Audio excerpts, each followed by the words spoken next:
stuff. Hey, hi, everybody. We're about to record an episode of the Alien Invasion podcast. I'm Dave, and that's Brad. There he is up on the screen. Hi, Brad. Hi, Brad. Oh, hi, Dave. Before we get underway, why don't we talk about where people can find the podcast and the other shows on the Galactic Network, and how they can subscribe, where they can find us on social media, all that stuff. Holy cow, the places you can find us. We have a website called gncasts.com, and that is where you can find all of our shows. All sorts of wonderful things. You can go to contact. You can find ways to contact us there. You can call our number, which is 805-328-3966. Oh, I actually remembered it. Good job. Yeah. Oh, you can call and text that number, leave a message. Absolutely, you can. Send us a text message. We'll talk to you that way. Let's see. Oh, we're available on Stitcher and iTunes and Podbean, and we're available all over. We have a lot of different shows. Anywhere fine podcasts are offered, we're there. Boom. All right. Let's get on with the show. Let's do this thing. Word. Before we do, though, I need to pull up one thing. One thing only. It's in my email. So let me open my email. Please stand by. I am standing by. While I'm standing by, why don't you tell the fine viewers about the other shows that are on the network? We have fine shows like the Podcast of Terror, which deals with horror films and other horror comics, just basically horror in general. It's horror. Horror, Horror, yes. We have Else Nerds, which deals with comic books, sci-fi, all sorts of geekery, if you are into such things, as most of us are. Let's see, there's Adventure Party, which is about board games, card games, role-playing games. Let's see, what else? Who Knew in Review? That is Daryl Johnston's podcast, in which he gets all the details on Doctor Who.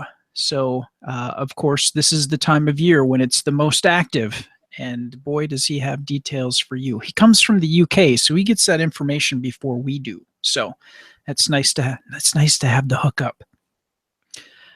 Oh gosh, so many other shows, Dave. Weird World Weekly. Yeah, we're on that show along with Matt and Corey from Podcast of Terror. It's kind of a crossover show, and that's about it. So check them all out at gncasts.com.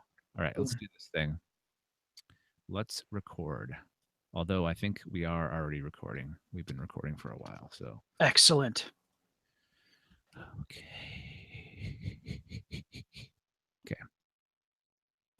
Welcome to the Alien Invasion number 222, recorded on Thursday, June 15th, 2017. I'm Dave Nelson, along with Brad Ludwig.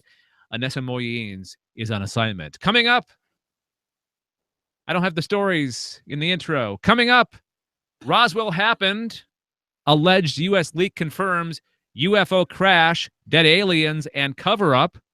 And humans will discover alien life within 10 to 15 years, astronomers predict. Those stories plus the sighting and our picks and warnings. Before all that, though, I'm going to do the intro again. Here we go. Welcome to the Alien Invasion number 222, recorded on Thursday, June 15th, 2017. I'm Dave Nelson, along with Brad Ludwig. Anessa Moyens is on assignment. Coming up, Roswell happened. Alleged U.S. leak confirms UFO crash, dead aliens, and cover-up. And humans will discover alien life within 10 to 15 years, astronomer predicts. Those stories plus the sighting and our picks and warnings. Before all that, though, our question. And our question is the following. If a woodchuck Oh, sorry. If aliens invaded Earth, if we had a bona fide, genuine alien invasion, why do you think they'd be doing it? What was the reason why they'd be coming here to take over the planet Earth? Brad Ludwig. Resources. Mostly I think water. I mean, if you think about it, we've got a lot of water on this planet. 3/4 of this planet is water. It's just a ball of water. For the most part. Uh, it's amazing when you look at our space race. Basically, we wanted to beat the Soviets to space. That was the whole drive and impetus to get a man on the moon. That was a desperate need to do a thing. Now, we're looking and talking about our planet is slowly dying. And I'm not trying to raise a whole political thing here, but resources are, we're eventually going to run out of resources. That's just inevitable. That's just going to happen, which means we would have to get resources from elsewhere, which I think now is starting to drive that kind of thought is starting to drive that force to get us out into space and to colonize other planets in our solar system. Okay, so we'll flip that around. If another alien race, I can really see that kind of drive for survival pushing a race out into space. Not so much. As much as I would like to believe something as benevolent as discovery, survival lights an incredible fire under people's butts. So my thought is resources to survive. That makes a lot of sense. I'm going to go in a different direction. I think aliens will invade for something besides resources that they don't have. I think it's going to be a race of humanoids who are dying off because of some genetic anomaly, like, say, they've been cloning themselves. This is totally a Star Trek plot point from an episode that I think Next Generation, where they need some material, like some genetic material, so they have to like either mate with us or borrow some of our DNA to survive. Like they've been copying themselves for too many years, and now they can't reproduce or something like that, or they're dying of some disease. Or, you know what? I'm going to change my answer real quick. I'm going to give you two answers.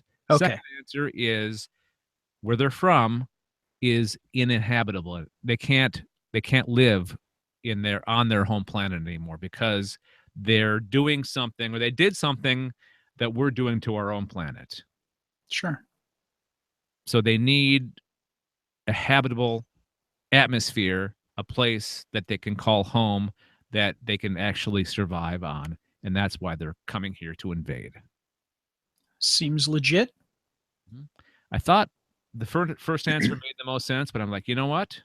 The second answer makes even more sense. So I'm going to go with that second answer.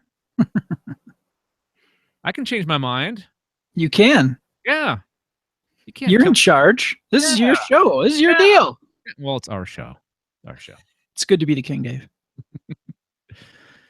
All right. Let's do that there. That's done. All right. We're moving along.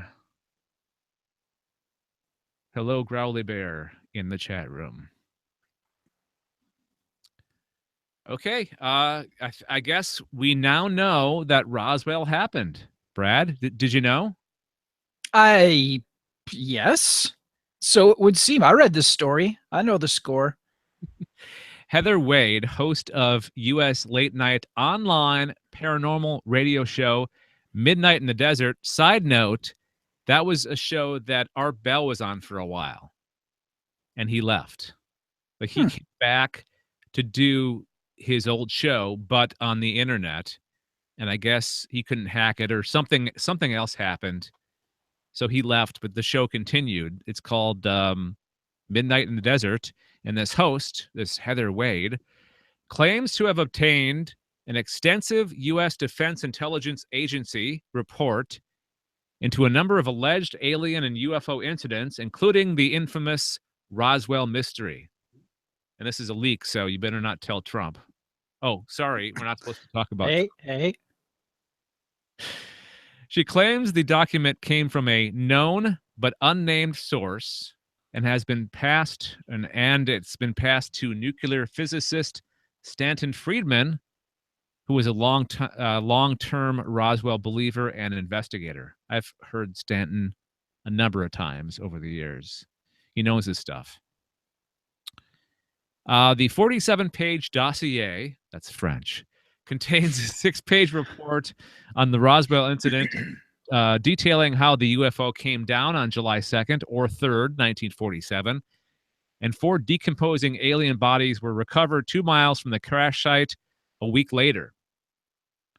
It then confirms that the initial press release about a flying saucer being found was sent out without senior or Pentagon approval before the weather balloon cover-up was set into motion.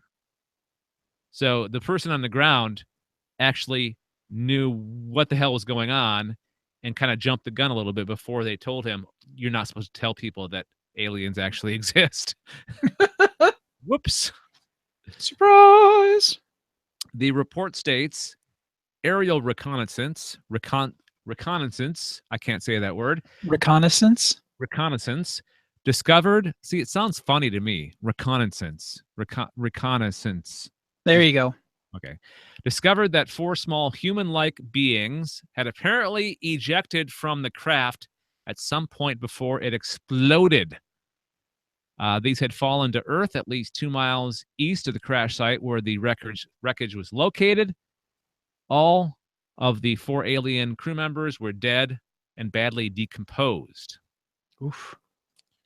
So I'm thinking that maybe they were, because it was a week afterwards. I guess being in the desert, you could decompose pretty fast, right? Well, you got coyotes, you got other things helping that process along. So, alien. Yeah. Tastes like chicken. Let's see. It said the corpses and 327 individual pieces of UFO wreckage were taken to Wright-Patterson Air Force Base in Dayton, Ohio. A statement on the midnightinthedesert.com website said, Heather Wade received documents last night from a trusted source. She immediately had Stanton Friedman take a look at these documents, who said, I have never seen anything like this. Stanton Friedman is going to continue examining these documents for authenticity, but at this time, we can find no evidence of forgery. Weird. Yeah. And then the article goes on to kind of outline other possibilities besides being legitimate documents. I didn't include it in my my notes here, but like government disinformation. I think this is indeed hang on the 1 smoking second. gun of Roswell. Okay. Surprise! Damn autoplay video. Okay. Government disinformation leaked that contains much truth, plus bogus elements obvious to skilled researchers. The purpose being to undermine the included truths and serve the truth embargo, whatever the hell that means. Fully legitimate government documents, that's another possibility. So they were for real. Disinformation created and dispersed by private citizens who are not connected to or paid by the government, who consider the matter of an extraterrestrial presence to be false and worthy of being thwarted. Or 4, false information created and dispersed by a person or persons convinced of an extraterrestrial presence in a misguided attempt to advance the issue. So those are the other possibilities of what it could be. But Stanton seems to think that it's for real. It's legit. Interesting. This website's got nudity all over it. What the hell? It's express.co.uk too. Yeah. Well, I guess those Britos, they're pretty loose with what they show, right? They weren't founded by Puritans, Yeah. so they've got that going for them. So, what do you think of this article, Brad? Do you think this is for real? And if so, thoughts? It was written poorly. That I can tell you. It was hard to follow. Yeah.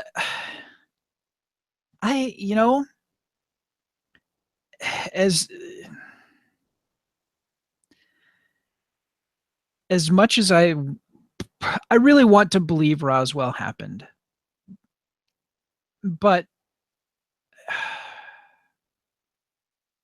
it's one of those things where there has to be some form of faith that somebody's not going to lie to you, and they're going to give you details, and they're going to be straightforward, forthcoming, and give you something legit and not made up. So I hope that Stanton Friedman continues to check out these documents to make sure they're authentic. And if they are found to be authentic, that's great. That would be wonderful. That would be final definitive proof, which is what we need. But you just need to also have faith that it is actually authentic. We now, at least here in the States, Dave, we seem to have a lot of fake news being thrown about. Fake news is being used as a catch-all for things that people don't want to believe in. So there's a lot more cynicism, I think, in the United States right now. So even if we were given honest-to-God documents that were handed to us by Jesus Christ himself, people would go, I'm not sure. Yeah. Even photos, you'd be like, but they could be photoshopped. Mm-hmm.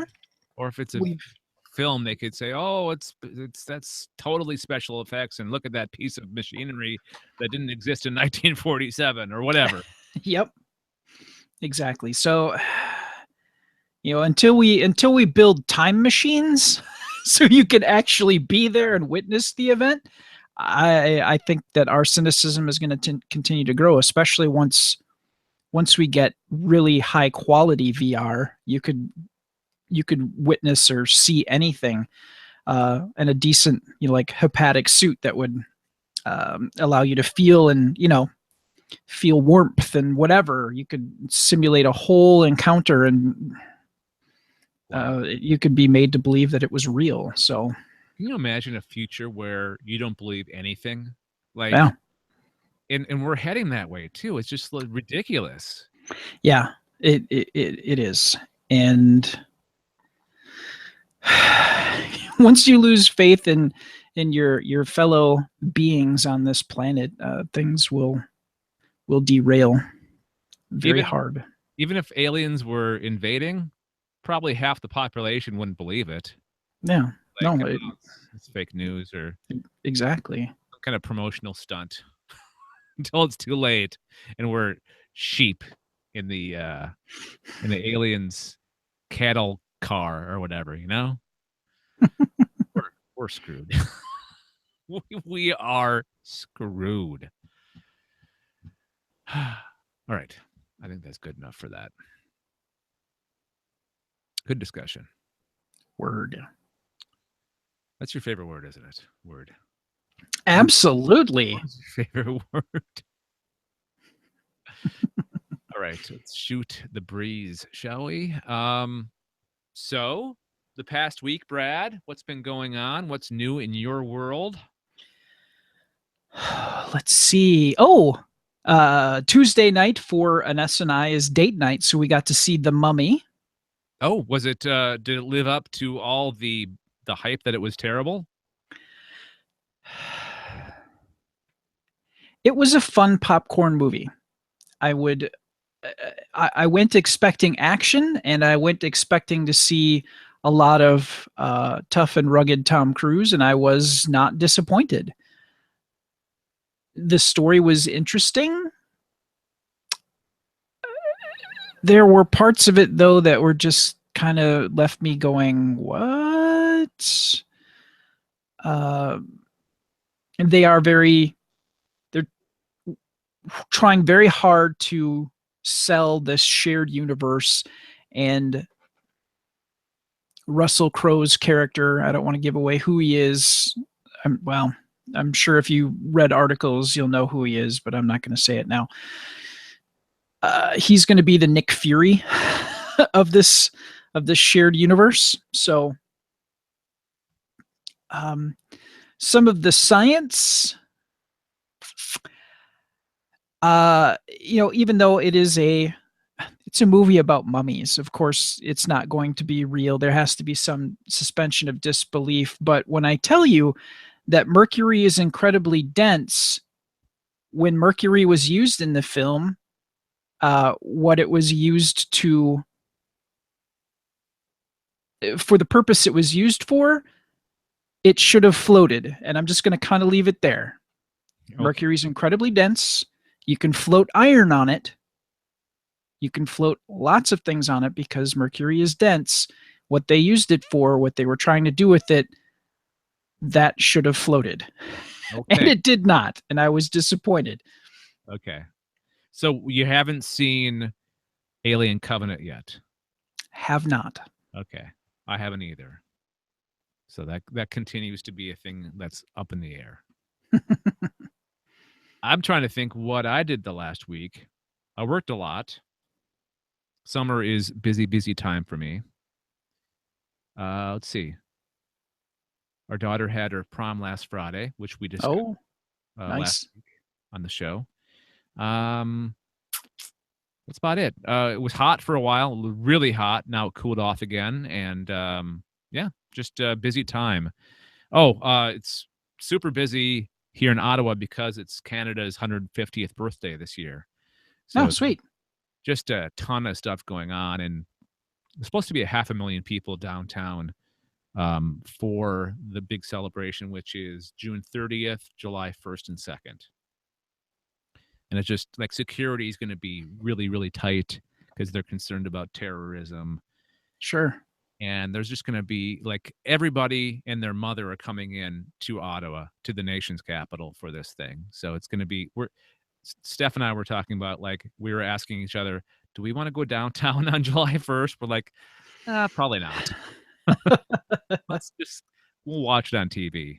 That'll be fine. But that's what's been going on here. Nice. All's quiet in Canada land. All righty. Let's end that there and move on to your story. My levels always look like they're so low, but they're not. So weird. The waveform makes it look like it's super low, but it's not. Huh. All right. Let's talk about science. All right, Brad, what do you got? I have a story here. I think we've touched on it before, but here we go.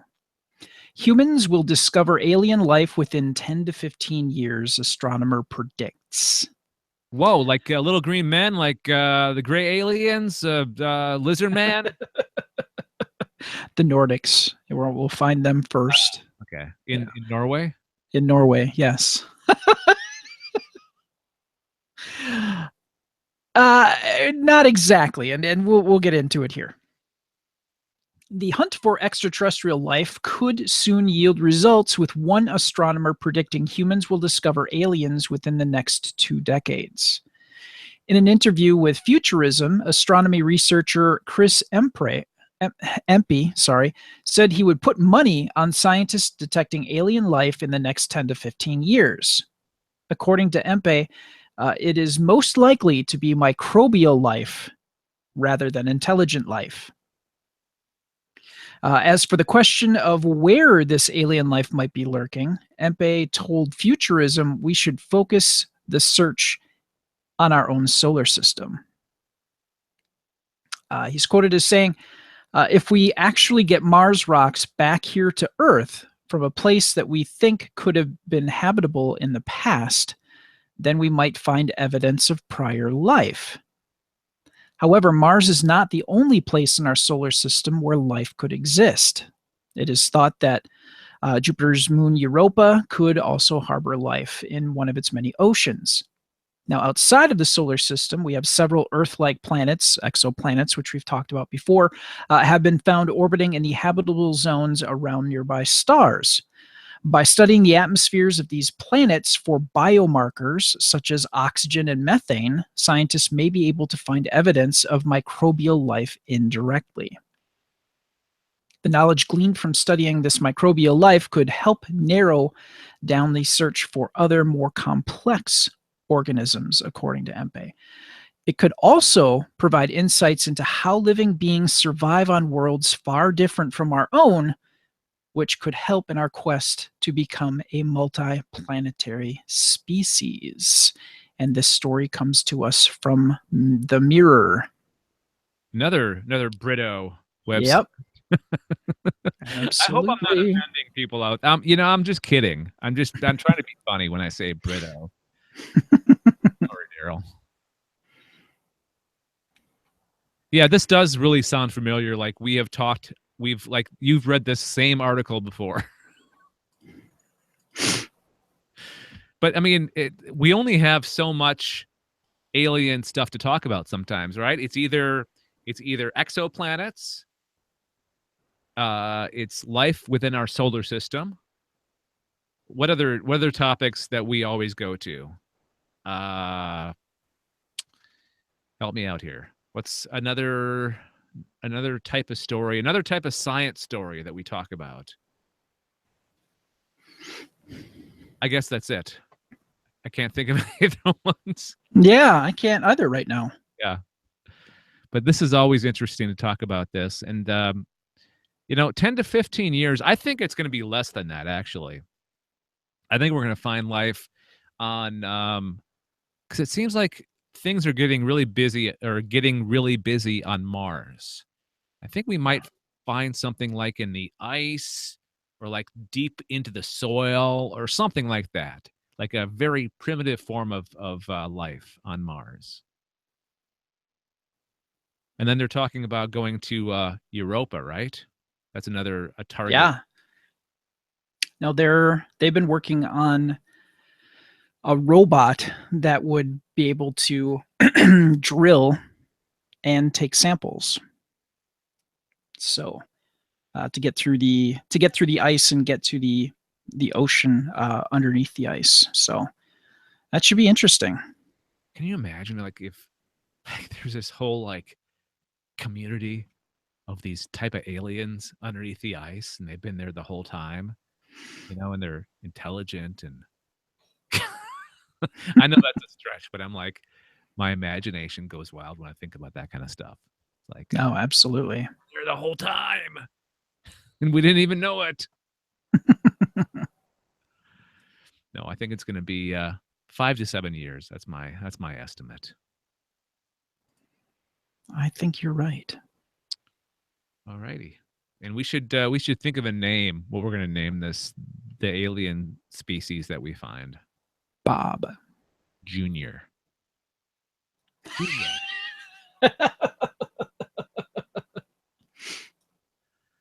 Wasn't there a movie where a character named somebody Junior? Like it was not a human, but it was something else. Or maybe I'm making that up in my head. I don't know. Never mind. It very well could be. It very well could be. Email contact@gncast.com if you can figure out the puzzle that is my brain and my memory, because it would help me out greatly because I don't understand myself. I thought. Oh, help me. Early onset Alzheimer's. That's all I'm saying. All right. I think let's talk about some sightings. Let's talk Excellent. about sightings. And this is a recent one too, which is fun. Okay, moving on to the sightings section. This is where we talk about an incident. Could have been recent, could have been years ago, where somebody witnessed an object floating, flying in the sky with lights or not, in the daytime or night, maybe on the ground, maybe going fast. Maybe it was just a light that was unexplained. It's the sightings. So here we go. This is pretty recent, actually. It's the date. Oh, May 27th. May 27th, 2017. A Louisiana witness at Lafayette County reported watching two disc-shaped objects with binoculars that disappeared into a dark cloud, according to testimony in case 84059 from the Mutual UFO Network.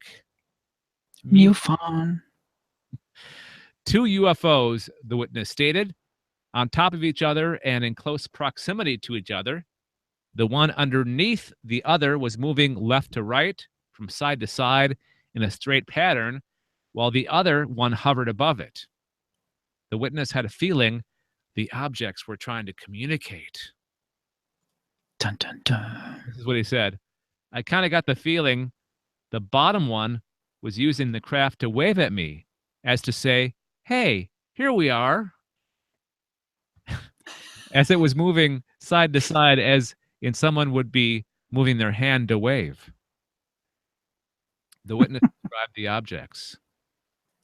These were both saucer-shaped and were black or dark gray color, and both had lights in front that pulsated back and forth like the Knight Rider car, but only much slower. The color of the lights, from my perspective, was red. Was red on the left, blue in the middle, and either yellow or white on the right. I couldn't make out the size because I couldn't see them with the naked eye, only through the binoculars. But they were clear as day to see the shape, color, and what they were doing. So, he also mentioned that he took his binoculars off and tried to see it with his naked eyes, but he couldn't. So he had to use the binoculars again to get a good view of it. Huh. So there you go.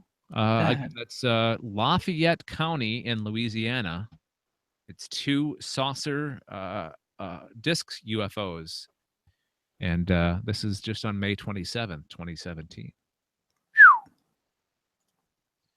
Very detailed. And if you want to check out the article, we'll have the link in the show notes. He actually did some animation to explain what he was seeing.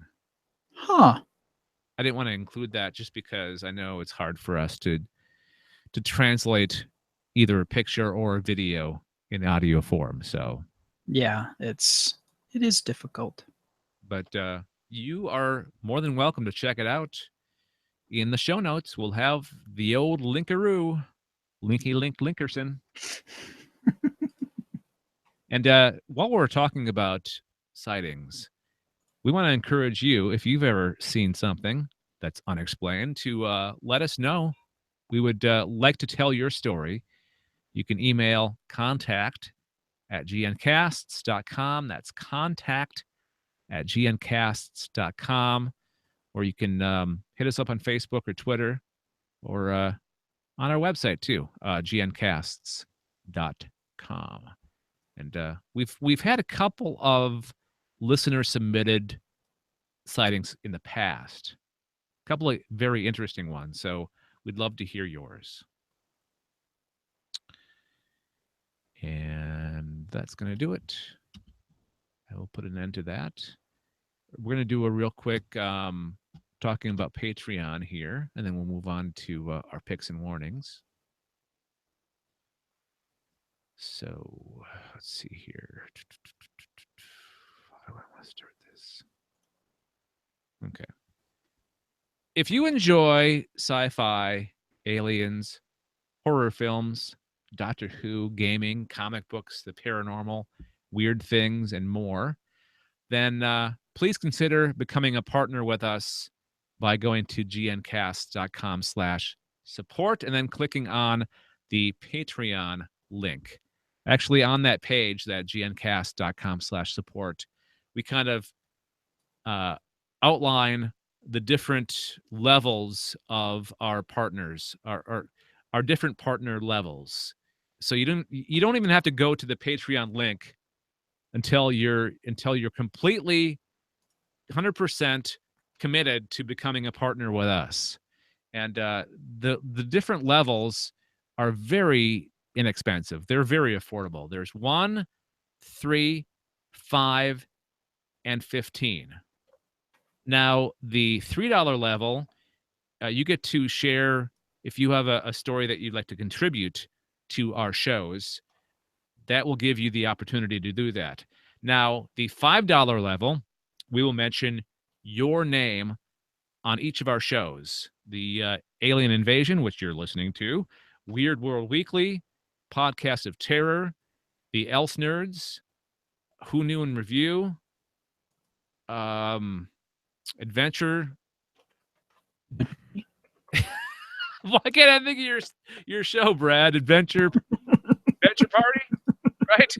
Yes. I don't know. I kept on thinking Adventure Time, but I'm like, no, that's not it. It's not. That's a kid's show. Yeah. So we'll mention your name on all of our shows once every month.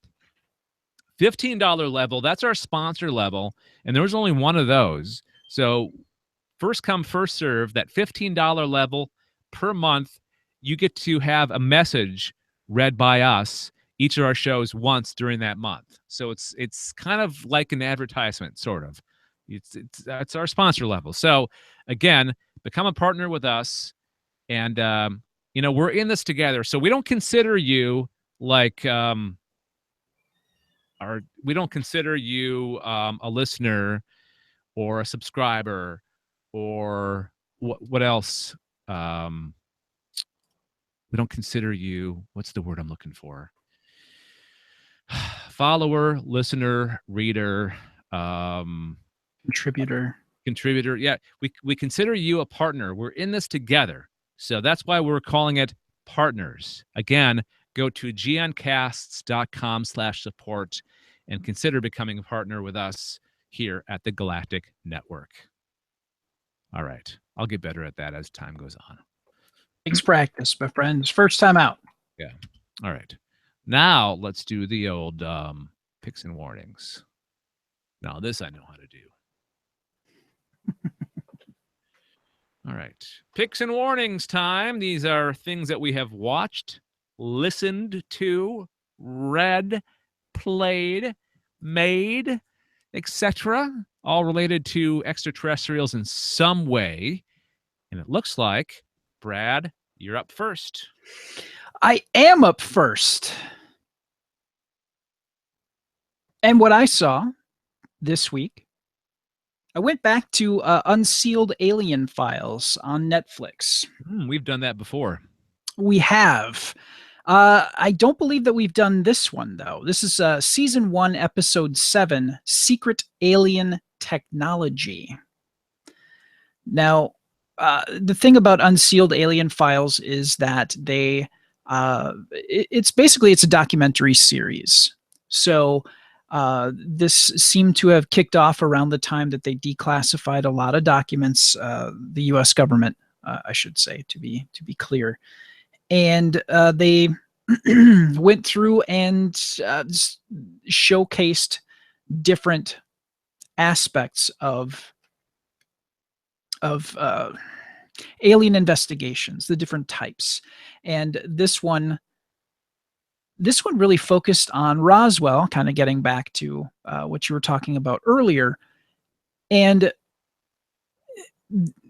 in this one, they talked about how rapidly technology advanced after World War II. More specifically, after the Roswell incident. According to these documents, these declassified documents, and these alien experts, essentially, the premise of this was Roswell did happen, that the technology that actually a person was specific, and he wrote a book, and I can't remember the name of the book right now. I'll have to look it up here real quick. But basically, there was a person who was the point person for reverse engineering this technology that that basically came with the crash in Roswell. The gentleman's name is here we go, Colonel Philip Corso, and Colonel Corso was the point person for this, and he worked with a team of people to create things like stealth technology that went into basically the SR-71 Blackbird,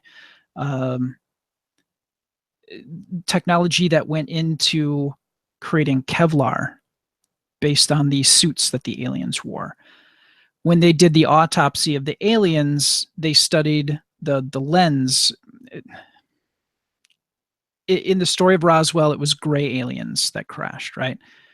So when they did the autopsy, when they were looking into the eyes, they came up with the technology for night vision. So over a period of about 50 years approximately, they have been working through this technology, and it's been broken down and used mostly by the military. Surprise, surprise. And it's helped improve, I don't want to say our quality of life, but it has given us a quantum leap forward in technology. So it was a very interesting episode. It is from season 1, episode 7, called Secret Alien Technology. And again, you can watch this on Netflix. Flying saucer wise, I'm going to give it 2.5, maybe 3 saucers. I'm leaning more towards 2.5. A lot of it was kind of sensationalized. You know what I'm saying? It's like, and next we're going to be, it wasn't that spectacular. The next thing that you revealed, it was kind of expected. So, and in watching a number of these episodes, the quality's kind of good. When they interview some of these people, they're using not the best connection on Skype, that's for sure. There could be better quality to it. So, did they have Stanton Friedman on there? Like because I seem to recall he was on one of the episodes that I watched of that show. You know who I'm talking about, right? If you saw him, you would recognize him, right? He's got a beard. I think he wears glasses. Yes. No, he was not in this one. Okay. Yeah, that show's good, but and some of the stuff that you'd mentioned, it's kind of a stretch. It's like, yeah, maybe like the night vision. I'm not completely convinced.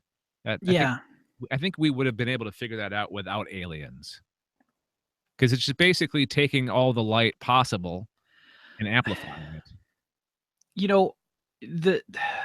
The thing that always kind of weirds me out about this is that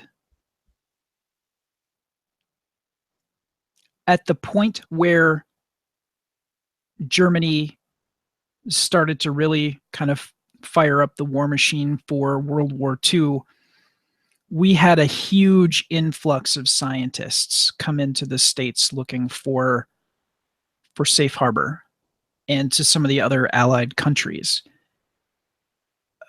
Once you get a concentration of scientists who are able to freely communicate with each other and to freely work on their projects with the backing of, okay, yeah, we'll let you come in here, but we're very interested in what you're working on. Now you've got that huge concentration of scientists in your backyard. You're going to have that kind of leap forward. So logically speaking, it's a little dubious in the timing. You know what I'm saying? I don't think that's not necessarily proof. Yeah. I mean, look what happened with the space program, right? That was a brain trust, as you can call it, of scientists who had a considered effort to achieve a goal, and they achieved it.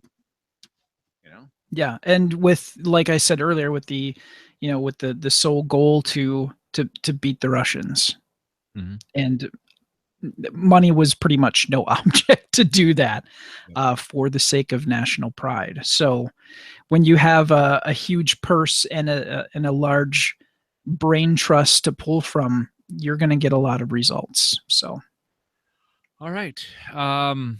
My pick this week is something that may sound familiar because I talked about it last week in a news story. It's the Oats Studio Volume 1, the first short film from why am I blanking on his name? I was just talking about him with my wife tonight. my wife, My wife. that never gets old. Neil Blomkamp. Yes. He did District 9. He did Chappie. I forget the other movies he did. Anyways, he was supposed to do Alien 5 with Sigourney Weaver. That fell through. So he decided to do this whole thing where he's releasing short films online with the hope of maybe creating enough buzz on one of them to get a studio to support it and make it a full-fledged movie. And they released the first one online. It's the one that was the subject of the teaser that I talked about last week, and it's aliens, and it's called Rakka, or Rakka, Rakka, and it's the most grim, like, worst case scenario alien invasion ever. Like, it's terrible. It's, I think, 200 years in the no, it's not quite. I think it's 2020. Yeah, I knew there was a 2 in there someplace. 2020, the aliens have arrived, and they're bastards. They they want to take over. They're remember at the beginning of this episode where we were talking about why aliens would invade? Mm-hmm.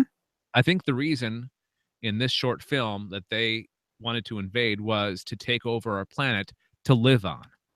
Sure. Because they convert the air into methane. They pump a bunch of methane into the air. So the humans are having a harder and harder time actually breathing and surviving. And they basically demolish all the buildings. Like, one of the ways that they eradicate the humans is just by, it's hard to explain, but there was like this energy ribbon surrounding this building in the scene they showed, and basically collapsed the energy onto the building, and that just brought it down right away. Wow. So they killed people instantly that way. But then they also made this, like, they kept on showing this tower that it looked like it was other buildings piled on top of other buildings. And that was kind of like their domicile where they would bring humans to experiment on them, because that was the other idea, was they were taking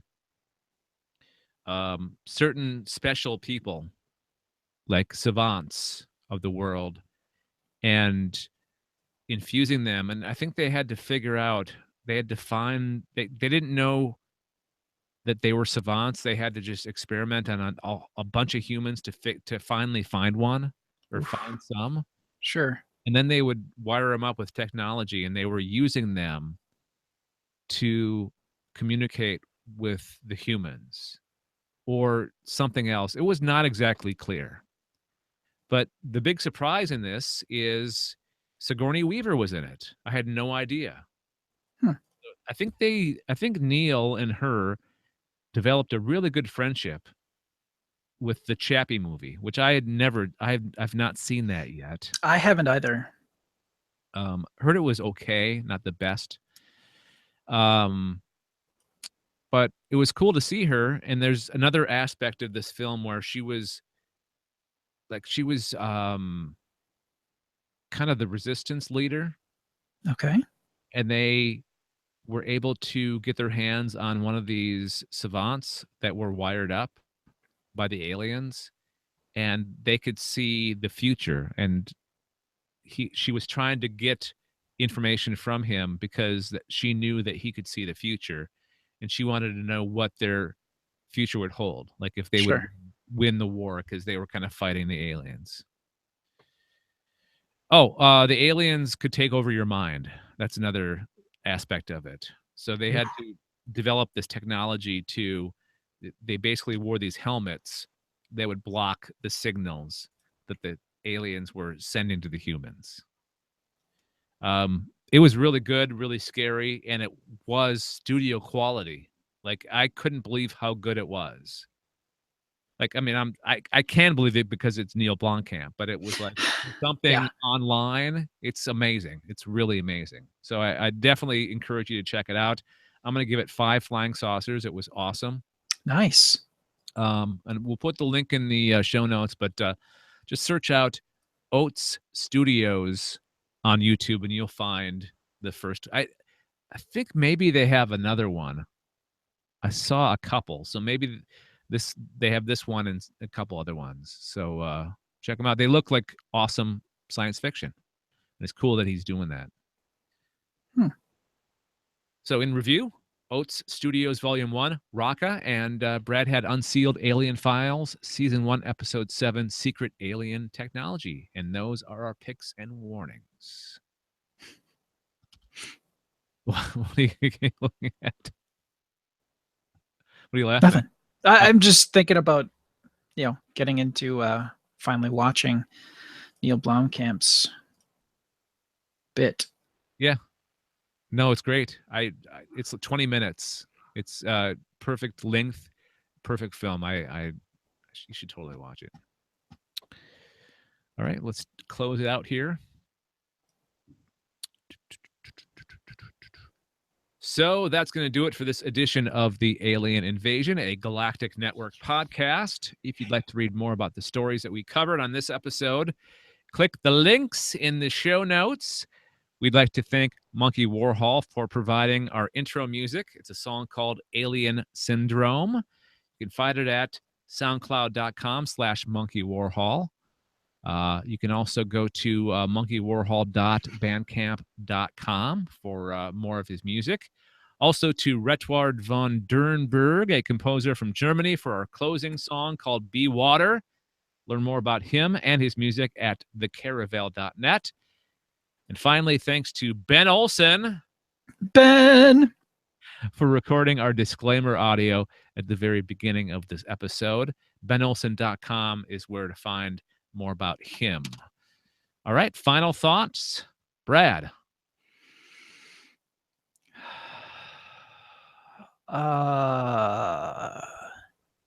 This weekend, I want to take the boy to see Captain Underpants. Oh, yeah. It's going to happen. Is it coming out No, it's been out, right? Yes, it came out last weekend. Okay. Yep. All right, well, have fun. Oh, and the second thing is I found an Instructables.com. You've heard of that before? Yeah, of course. We have a respite worker that hangs out with Alex over the summer, and she is a huge Captain America fan, and I found an Instructable on how to make a Captain America shield out of a snow sled saucer. That's metal. So I'm going to be, starting in July, I'll be able to work on making her a thank you gift over the summer to actually give her very own Captain America shield. So nice. Such a good guy, Brad. Well, I'm going to make 2. One for her and one for our house that we can hang on the wall. So, all right. Have fun with that. Thanks for joining us, everybody. We'll talk to you next time. Bye. That's cool. Good luck with that. Yeah, the nice thing about it is it comes with straps already, to hold on to. Yeah. And here, now if you take a look at what I'm looking at here, this is what it looks like. It's got the holes already pre-drilled for a strap to put your arm through. So, Oh, cool. yeah. And then, they're all metal, so they are durable as heck. It's such a no-brainer. Like, why didn't we think of that? A lot of prop making is when you think about like in the original Star Wars when they made the trench that they flew through, that was all sprues from all sorts of models. I mean, they basically took crap garbage and put it together in a decent design fashion and made something usable for one of the most iconic science fiction films ever. So yeah, it's crazy to think about. Yep. All right. Do you want to take a break before we continue? Or are you good? Why don't we just continue on, and Okay. because it doesn't take very long to do. So No, not at all. All right. Do you have the link for the document? Yeah, give me 1 second here. Oh, Growly Bear was disappointed because we had a short show. Well, that's what happens when you only have 2 people.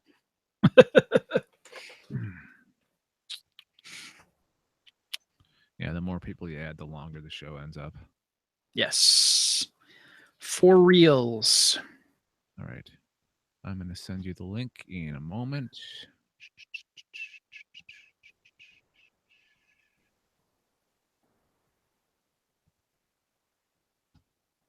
So we are doing urban legends that happen to be real.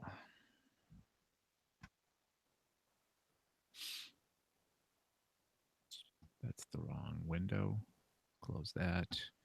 I will send it to you in the chat in the Hangout. Hang on. Oh, we're still on the air. I'm going to stop this.